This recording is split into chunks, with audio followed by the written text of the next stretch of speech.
Bismillahirrahmanirrahim. Assalamualaikum warahmatullahi wabarakatuh. Alhamdulillah.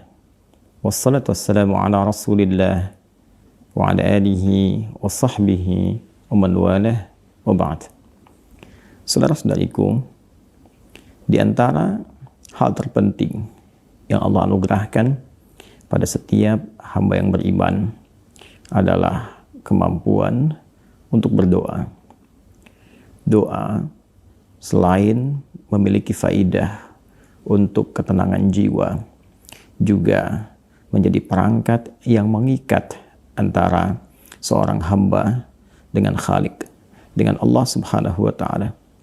Yang dengan keterikatan itulah hal-hal yang dibutuhkan oleh hamba dapat dipenuhi oleh Allah Subhanahu wa Ta'ala. Yang dengan keterikatan itulah segala liku kehidupan yang dijalani oleh setiap hamba dapat diberikan petunjuk dan kemudahan oleh Allah Subhanahu wa Ta'ala. Karena itulah terbentang luas di dalam Al-Quran, juga hadis-hadis Nabi Sallallahu Alaihi Wasallam, petunjuk-petunjuk yang mengarahkan kita untuk berdoa dengan baik dan sempurna.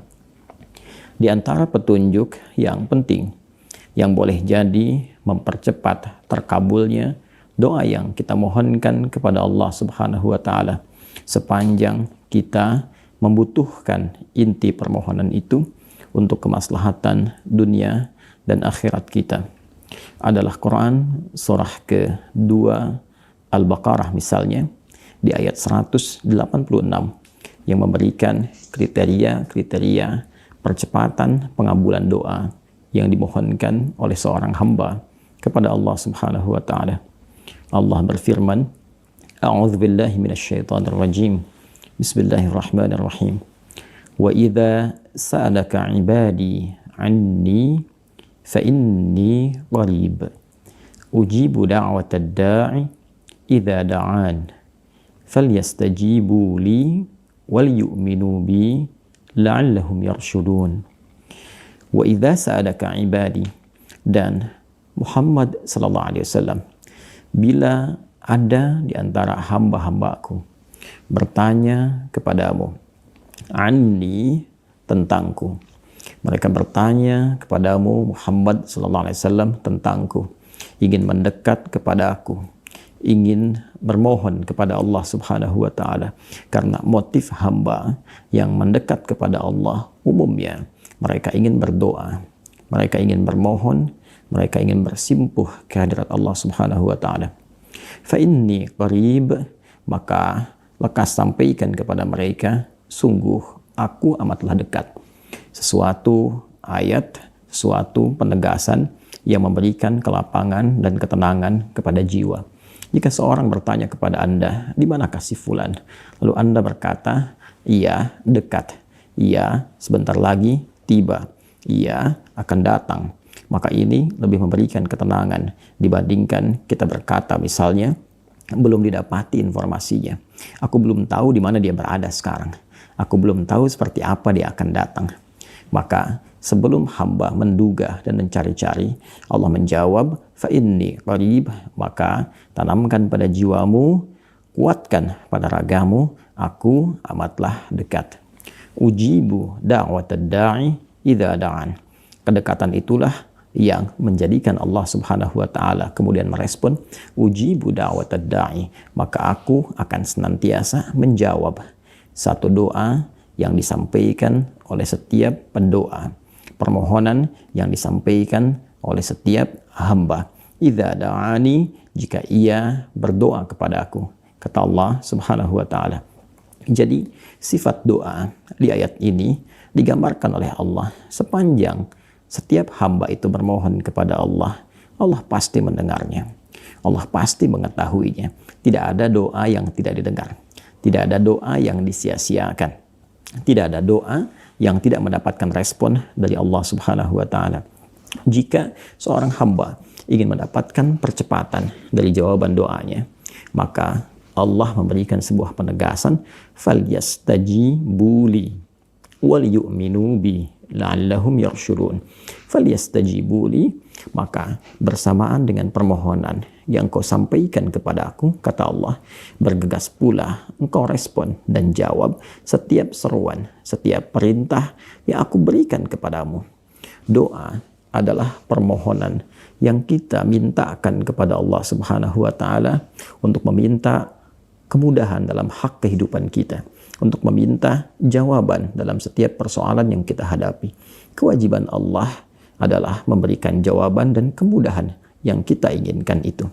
Namun, hukum mengatakan hak selalu bersanding dengan kewajiban. Jika kita menuntut hak dari Allah Subhanahu wa Ta'ala, maka kita pun harus memenuhi kewajiban kita sebagai seorang hamba yang dengan kewajiban itu menjadi hak Allah Subhanahu wa Ta'ala untuk menerimanya. Jangan sampai banyak orang menuntut haknya tapi tidak memenuhi kewajibannya. Banyak orang menuntut gaji diberikan, tapi dia tidak mau bekerja untuk mendapatkan gaji yang telah disepakati itu. Karena itulah ketika Anda memohon kepada Allah, meminta dikabulkan doa, Allah balik bertanya kepada kita, bagaimana dengan pemenuhan kewajibanmu kepadaku?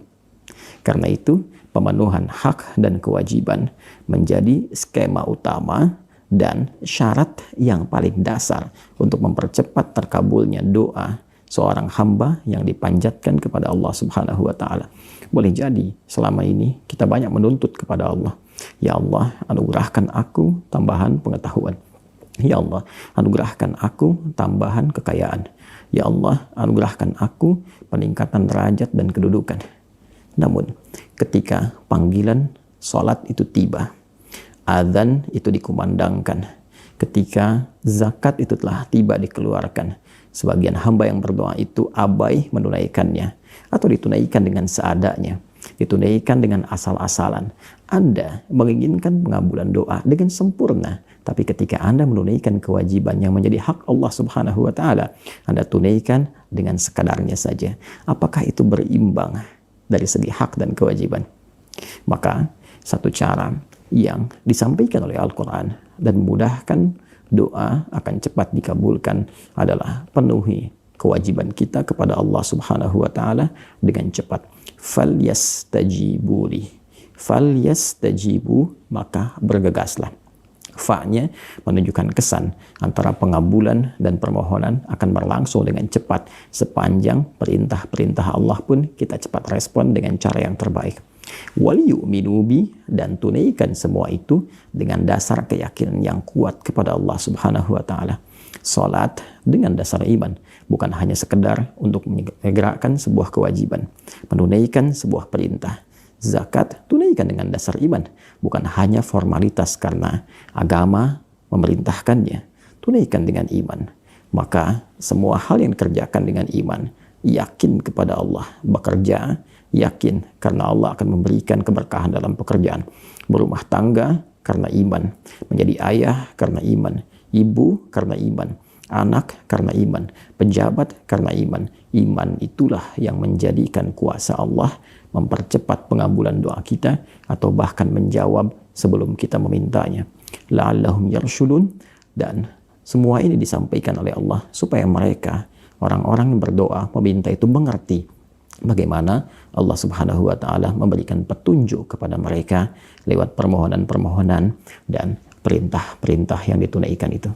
Karena itulah sebagian dari perintah-perintah Allah yang menjadi kewajiban kita menunaikannya juga disebut dengan doa.